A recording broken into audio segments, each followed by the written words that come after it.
¿Qué tal? ¿Cómo están? Bienvenidos a Sin Vueltas, en una semana con muchísima información y muy importante. Por ello es que vamos a ir analizando distintos aspectos. Por un lado, lo político, y tiene que ver con la suspensión de las elecciones, por lo cual vamos a hablar con el secretario del Tribunal Electoral para conocer en qué cambia el cronograma vigente. Por otro lado, también en el ámbito judicial, vamos a hacer un análisis en lo que tiene que ver con el juicio que para muchos ha sido o es el más importante del año en Salta, como fue el juicio por el crimen de Jimena Salas, que como todos saben llegó a un resultado inesperado para muchos, en otros casos que se podría haber anticipado, pero que sin duda deja como conclusión un sabor de incierto para todos, ¿no? Los dos imputados con su sentencia de libertad, beneficiados por la duda, deja en definitiva un sabor a poco para lo que podría haber sido, por lo menos saber algo de lo que pasó en torno a este crimen, uno de los más que más repercusión ha tenido en los últimos años en la provincia. Pero no se pierda, vamos a hablar también con el ministro de Salud para conocer cómo funcionaron estas restricciones, qué es lo que se espera para adelante, en qué situación está la provincia y atento, de 9 departamentos en situación crítica en la provincia, probablemente estarán duplicándose, por lo tanto, las nuevas medidas van a ser más fuertes o permitirá a los salteños ya retornar a ciertas flexibilizaciones. Y finalmente una perlita, se vienen los 200 años de Güemes, no hay desfile, no va a haber muchos eventos que tengan como fin celebrar, ¿no?, este bicentenario, o conmemorar, mejor dicho, este bicentenario del paso a la inmortalidad, para muchos como dicen, del general Martín Miguel de Güemes. Pero desde Troca Comunicadores e Informate Salta hemos preparado algo muy especial. Son 17 capítulos que van a ir contando diferentes aspectos de la vida de este prócer y que vamos a ir dando a conocer día por día, destacando la figura del general en distintas facetas de su vida. Todo esto en el Sin Vueltas de esta semana. Bueno, en Sin Vuelta entrevistamos ahora a Pablo Finkelstein, él es el secretario del Tribunal Electoral, porque la noticia política más importante tuvo que ver con este tuit mediante el cual el gobernador anunciaba la postergación de la fecha de las elecciones establecidas en primera mano un 4 de julio en función de la situación sanitaria, algo que los partidos políticos tomaron todos en su mayoría con agrado esta medida. Pero queremos saber qué pasa con el cronograma electoral, por eso lo tenemos acá al doctor Finkelstein. ¿Cómo le va? Hola, ¿qué tal? Bueno, primero, la primera duda es, ¿se cambia todas las fechas, todos los pasos que debían seguirse o simplemente al postergarse las elecciones lo que se hizo está y falta lo que queda por hacerse? En principio, todo lo que ya se hizo hasta este momento, lo que fue el padrón provisorio, la presentación de los frentes y hace días la presentación de las listas de candidatos, ya están cumplidos, son actos y etapas que precluyeron, y cuando tengamos la nueva fecha de elecciones, lo que va a suceder es que el tribunal va a sacar una modificación del cronograma aprobado, modificando las fechas de las etapas que todavía no se cumplieron dentro del cronograma. Bien. Esos pasos que quedan por cumplirse, ¿cuáles serían? Más allá de la fecha de elección y que determina una serie de días antes para cada uno de ellos, ¿verdad? Efectivamente, una vez que tengamos la nueva fecha, 30 días antes de esa nueva fecha de elecciones, se lo tiene como la fecha de comienzo de la campaña electoral, 20 días antes la publicidad electoral y también 30 días antes la presentación por parte de las fuerzas políticas de las imágenes y los símbolos partidarios. ¿Serán elecciones desdobladas? ¿Pueden ir juntas? ¿Es una decisión política esa? Es una facultad del Poder Ejecutivo Provincial. Entiendo que a partir del mensaje publicado, la decisión de la postergación tuvo motivos sanitarios en virtud de la situación epidemiológica de la provincia, y van a ser esas las razones y los motivos que en definitiva fundamenten la nueva fecha a elegir. A nivel legal, ¿no?, ¿la Secretaría Electoral recibió alguna impugnación, algo? Porque escuchaba algún referente partidario que decía debiera habérsenos notificado a los partidos. ¿Hay alguna cuestión legal en la cual el tribunal intervenga a raíz de esta postergación de la fecha? Va a intervenir el Tribunal Electoral una vez que se emita el instrumento legal correspondiente, fijando la nueva fecha. como decía recién, modificando las etapas pendientes dentro del cronograma electoral. ¿Es algo atípico? ¿Primera vez que ocurre esto? ¿Hay antecedentes que haya pasado? Hay antecedentes de modificación de la fecha, no en un proceso electoral ya iniciado con etapas precluidas, etapas avanzadas, con lo cual se da una situación atípica, pero que en el marco de lo atípico que venimos viviendo desde el año pasado termina siendo una situación un poco previsible. Bien, una noticia que nos llamaba la atención tenía que ver con que ya se había hecho la convocatoria para aquellos interesados a participar como autoridades de mesa. Esto había tenido un gran impacto en la gente, por ahí gente que dirá, bueno, como es una actividad que es rentada, ¿es así? La ley establece que se abona una suma en concepto de viáticos a todas aquellas personas que se desempeñan como autoridades de mesa. Había generado muchas expectativas. Se posterga también, entonces entendemos, ese plazo donde la gente que quiera hacer para poder presentarse, los requisitos. En realidad, a partir de la situación sanitaria, para este año el tribunal dispuso que la capacitación de autoridades de mesa sea en forma virtual. Ajá, bien. Con lo cual... es un requisito obligatorio, ¿no? Para ser autoridad de mesa, cumplir con esta capacitación. Hay dos requisitos que son obligatorios. El primero y principal está establecido por ley, que es que las autoridades de mesa deben ser el personal administrativo y docente del Ministerio de Educación. Con lo cual, una vez que se agota esa instancia de convocatoria, recién se avanza sobre el resto de la ciudadanía. El otro requisito es haber realizado el curso de capacitación y haber aprobado las diferentes instancias evaluativas que tiene. Igualmente, a pesar de esta postergación, el tribunal va a mantener abiertas las inscripciones para que toda aquella persona que esté interesada se inscriba a través del sitio web, haga el curso y en el futuro, cuando tengamos la fecha, sea convocada para participar. Dato curioso nada más, ¿se estableció el monto que se va a pagar en concepto de viático a la persona que se inscriba? Todavía el tribunal no fijó cuál va a ser la suma de estos viáticos que van a percibir. Muchas gracias, doctor. Muchas gracias a ustedes. Bueno, seguimos con más Sin Vuelta y hablando de otros temas. Güemes, 2 siglos de gloria. Ese es el nombre de este proyecto que tanto Informate Salta junto a Troca Comunicadores estamos muy orgullosos de presentar para todos los salteños y para los argentinos en sí, ahora que iniciamos junio, el mes del bicentenario del fallecimiento del general Martín Miguel de Güemes. Este proyecto consta de 17 microcapítulos, en los cuales se van a contar anécdotas, curiosidades y datos relevantes referidos a la vida de Güemes que por ahí obviamos o no conocemos. También es entender que la historia de Güemes sigue viva por las calles de Salta. Por ejemplo, el monolito que todos conocemos que marca el lugar donde Güemes fue herido por los realistas. ¿Marca el lugar correcto? ¿Cuántas veces hemos hablado del nacimiento de Güemes, la duda por parte de Jujuy si realmente es salteño, y ahora el orgullo de Informate Salta de mostrar por primera vez a través de las cámaras de un medio un documento inédito, el acta de bautismo del general? Junto con estas curiosidades y respondiendo muchas preguntas, iremos contando la vida de alguien que dejó todo por su patria y que hoy nos toca a nosotros conmemorar. Desde Informate Salta queremos estar a la altura de las circunstancias. Por la pandemia no se han podido realizar actos, homenajes, conmemoraciones al máximo héroe del norte.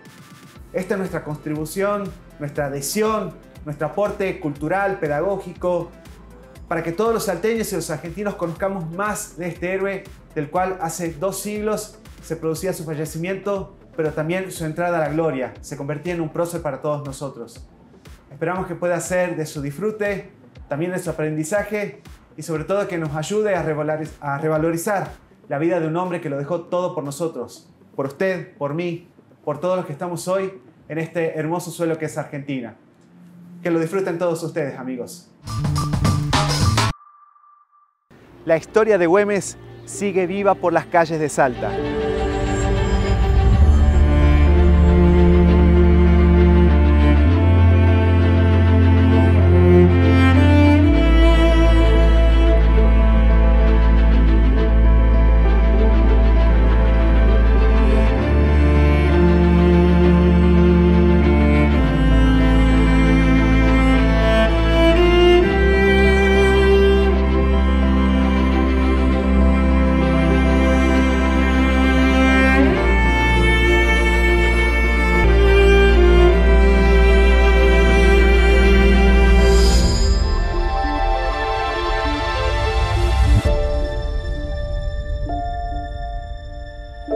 Te invito a descubrirla.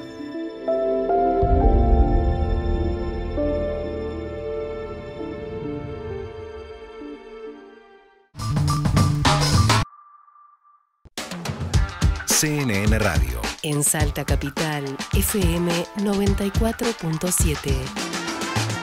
CNN Radio. Siempre del lado de la información. Edesa lleva la oficina a tu casa. Ahora podés gestionar tu suministro de una manera más rápida y sencilla. Ingresá a nuestra oficina virtual a través de edesa.com.ar o descarga la app en tu celular. Comunicate a nuestro número de WhatsApp 387-549-2222 o envíanos un mail a trámitescomerciales@edesa.com.ar para realizar tus gestiones comerciales. Quédate en casa. Con Edesa estamos conectados.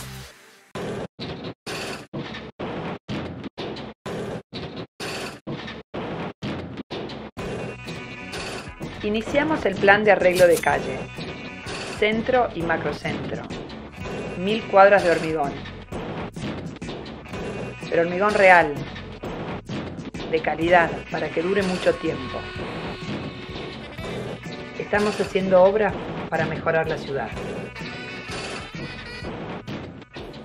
Estamos donde hay que estar, al lado de la gente. Ampliamos las unidades de terapia intensiva de los hospitales Oñatibia, Papa Francisco y ampliación y refacción del Hospital de San Antonio de los Cobres. Construimos junto a Nación el Hospital Modular en Cafayate y terminamos la segunda etapa del Centro de Salud de la Candelaria. Iniciamos las obras de ampliación de los hospitales Juan Domingo Perón de Tartagal, Dr. Oscar Costas de Joaquín B. González y Metán. Estamos en la etapa final de la construcción de un quirófano híbrido en el Hospital Oñatibia. Vamos a ampliar el Hospital San Bernardo, construir el Centro Sanitario de Frontera en Aguas Blancas y un nuevo Centro de Salud de Santa Rosa en Rivadavia. Gobierno de Salta, Gobierno presente.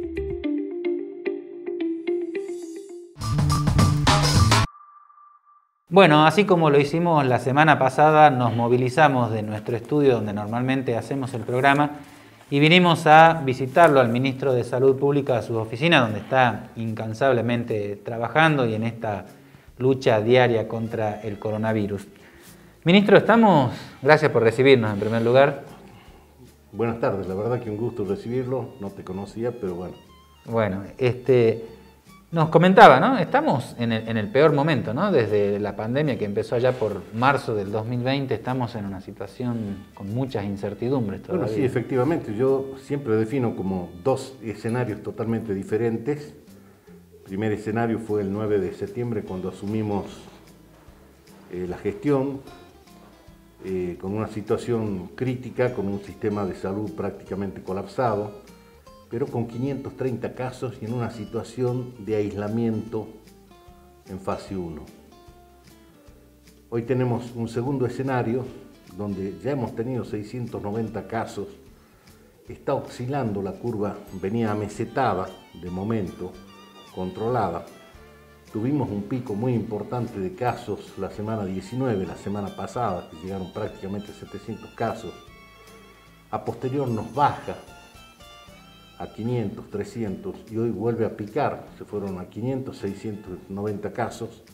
O sea que estamos con una curva que está oscilante, pero estamos con una tendencia en alza de casos y los hisopados que estamos haciendo permanentemente en los distintos puntos de la ciudad y en el interior nos marcan un 45% de positividad, lo que habla de una circulación viral comunitaria manifiesta. Eso es lo preocupante de esta situación. Por ese motivo, el confinamiento, la alerta epidemiológica que va a tener la provincia posterior, porque van a empezar a aparecer más departamentos en rojo, ya no solamente los 9. Los 9 iniciales. Es muy probable que sean 18, 19.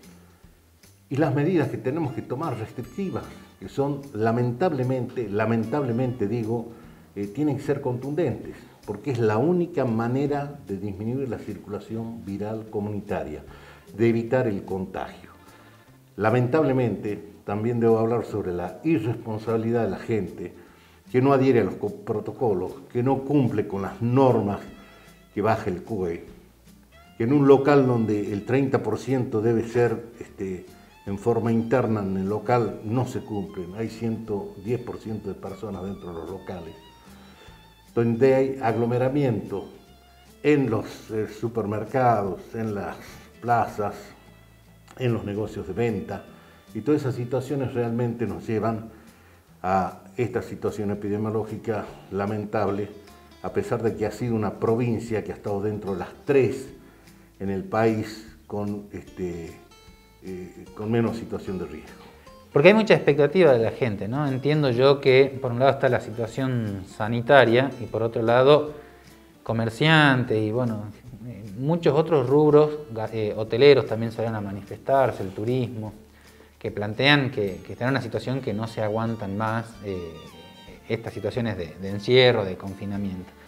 ¿El COE tiene previsto analizar en corto plazo entonces cómo va a continuar? Yo no hablo por el COE, porque el COE... Usted es un integrante más del COE. Soy un integrante más y evidentemente ahí se va a votación, es democrático y ahí se define qué es lo que va a ser en definitiva la política sanitaria epidemiológica de la provincia. Yo lo que veo es la realidad de lo que estamos viviendo hoy. Nosotros fuimos muy cautelosos y vinimos acompañando desde el Ministerio de Salud Pública esta búsqueda de equilibrio económico-social que le hemos venido llevando hasta antes del confinamiento, o sea, hasta antes de la semana pasada, y estaba totalmente liberado, prácticamente todo. Pero lamentablemente veíamos viendo que los casos venían incrementándose, de 300 en la semana epidemiológica 7, 8, a la semana epidemiológica 15 ya teníamos 1.300 casos, o sea que nosotros veníamos haciendo el monitoreo de la situación epidemiológica y veníamos viendo de que esta situación se iba desmadrando a medida que iban pasando las semanas epidemiológicas. Llegamos a tener una tasa de incidencia muy alta, en este momento está en 400, y tenemos una duplicación de casos muy frecuentes.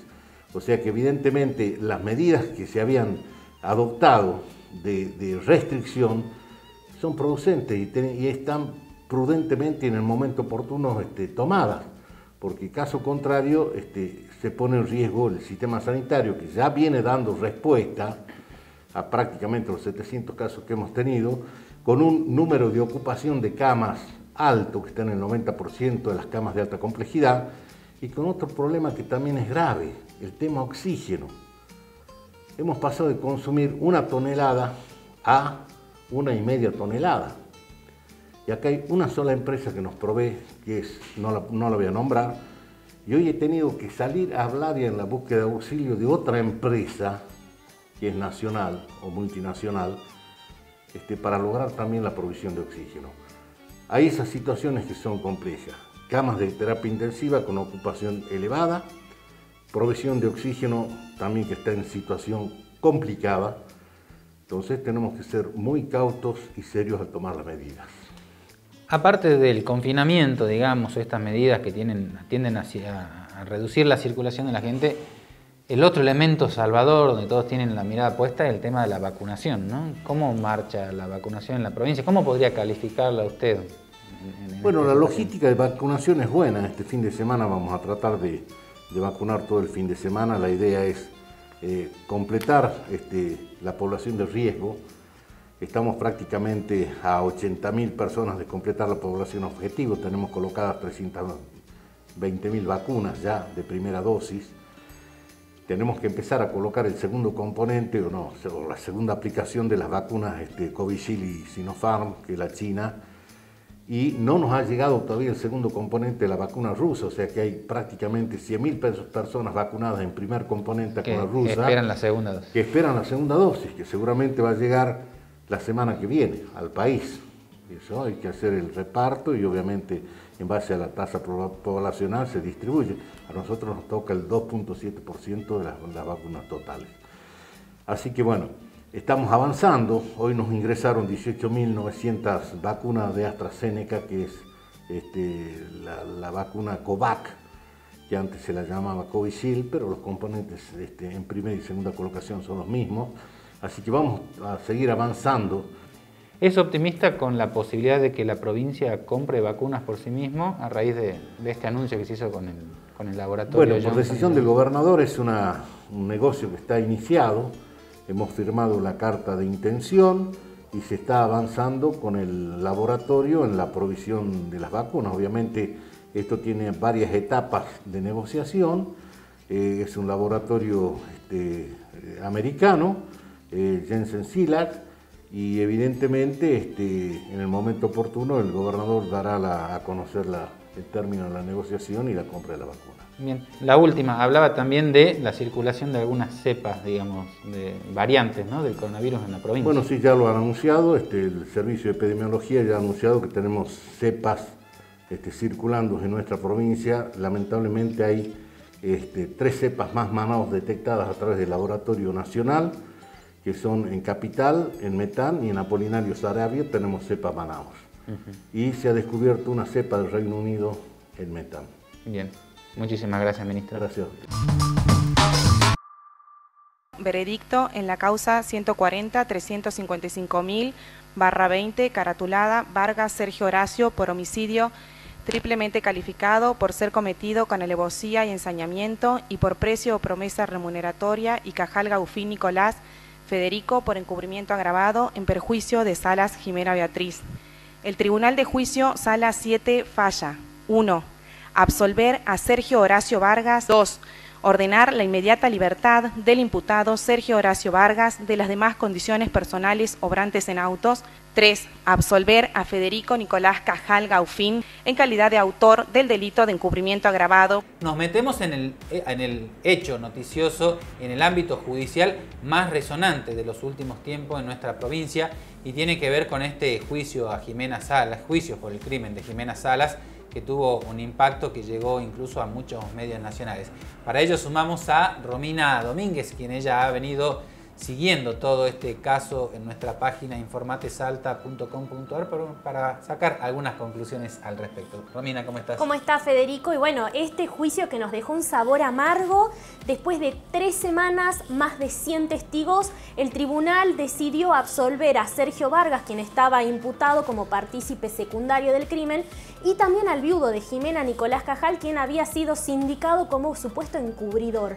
La verdad que la situación, no sabemos qué va a pasar de ahora en adelante con este caso, porque si bien el juicio no llevó al banquillo de los acusados a los autores materiales, era la única hipótesis que más o menos tenía un poco de estabilidad. Sí, yo creo que los fiscales esperaban que en base a las declaraciones de los testigos e incluso de los mismos imputados dieran una puntita de la cual tomarse para poder armar todo el rompecabezas, pero lo cierto es que se desmoronó todo. Se desmoronó todo después de que el procurador ponga todo su énfasis en poder traer un poco de luz a este crimen que realmente tiene más dudas que respuestas, pero lo cierto es que desde Informate Salta hablamos con los abogados de las partes, y por parte de Nicolás Cajal anunciaron que ellos van a esperar la lectura de los fundamentos para analizar volver a constituirse como querellantes en lo que es el femicidio en sí de Jimena Salas. Sabemos que al principio Nicolás Cajal era el querellante y después pasó a ser sospechoso, y ya la causa quedó sin querella, solamente la acción de la justicia. Claro. Pero bueno, vamos a ver qué pasa más adelante. Siempre queda este sinsabor de que quizás nadie ha pedido justicia por Jimena Salas, como en otros crímenes terribles que hemos atravesado los salteños. Vimos a la familia de Vargas cortar calle, poner pancartas, pedir audiencias, se movieron mucho. Por Jimena Salas propiamente dicho no había, digamos, no había nunca, se vio este movimiento. Sabemos que ella era hija única, que su mamá ya está entrada en años, pero nadie salió a hacer un pedido al menos masivo o en los medios de comunicación por ella. No sabemos realmente si se va a conocer a los verdaderos culpables de este crimen. Lo que sí sabemos es que por el momento los 2 únicos sospechosos están absueltos, no pueden ser condenados por el mismo delito, y también que bueno, no sabemos realmente qué va a pasar de ahora en adelante. Bien, algunos analizan que es un golpe duro al Ministerio Público Fiscal, en definitiva a los fiscales que llevaron adelante la causa. Hubo un primer golpe cuando se cuestionó la primera parte de la investigación, que dicen que cometió el crimen. Hubo una serie de improlijidades que llevaron a que faltasen pruebas, o sea, hubieran adulterado algunas otras, estudios que no se hicieron en su momento y que después fue imposible de reconstruir. Y ahora un segundo golpe a los fiscales en cuanto a que no pudieron, con lo que tenían a sus manos, convencer al tribunal, ¿no? La verdad es que este expediente en particular está como bastante manchado. Creo que va a ser un poco difícil traer claridad. La cremación del cuerpo de Jimena fue uno de los primeros puntapiés para decir no tenemos más elementos como para volver a analizar, volver a tomar muestras. Se saben que hay 2 ADNs masculinos, familiares, que no son ni padre ni hijo, pero podrían ser primos o tío y sobrino, pero nunca se logró identificar una persona con ese perfil genético. Bueno, muchísimas gracias, Romina, y la verdad, informativamente no hay mucho más que decir. No sabemos si, en cuanto a la justicia, encarará una investigación con otra hipótesis, buscará nuevas pruebas o definitivamente quedará dormido en un letargo para siempre y nunca se sabrá qué es lo que pasó con Jimena Salas. Lamentablemente es así. Ojalá que se pueda hacer justicia por Jimena Salas. Bueno, llegamos al final entonces, como dijimos al comienzo. El tema sanitario, complicado nuevamente en todo el país, ¿no? Récord de casos absolutos desde que se inició la pandemia y medidas que todavía no se puede estar en lo cierto si han resultado beneficiosas o no. Hay que estar atento en Salta a lo que ocurra a partir de este 30 de mayo en cuanto a las restricciones que para algunos sectores, comercio, decíamos, turismo, ha resultado muy fuerte, de mucho impacto negativo, ¿no? En lo que tiene que ver a sus ingresos y a la actividad comercial, estar totalmente cerrados. Y estar muy atentos a lo que pase en cuanto a lo político. El gobernador dijo que en función de lo que establezca con el COE, analizará una nueva fecha para las elecciones. Será en esta semana que da a conocer una nueva probable fecha para que los salteños vayamos a las urnas. No lo sabemos. Por eso hemos hecho un impasse en cuanto a analizar candidaturas, frentes electorales en este programa, porque bueno, estamos en un periodo, podemos decir, de impasse y de análisis de lo que se viene. Así que esta ha sido la propuesta. No se pierdan, a partir del 1 de junio y hasta el 17 de junio, todos los días un capítulo de esta serie Güemes, 200 años de historia, que vamos a estar publicando tanto en nuestra página como en nuestras redes sociales, 17 capítulos en distintas facetas de la vida de Martín Miguel de Güemes en su derrotero por nuestra Salta capital. La propuesta ha sido esta entonces para esta semana. Los esperamos como siempre el próximo domingo y recuerde, CNN Salta 94.7. Ahí revivimos algunas de las noticias que salieron en el Sin Vuelta de esta semana y marcando agenda de lunes a viernes de 7 a 10 de la mañana con los temas más relevantes de cada día. Los esperamos el próximo domingo.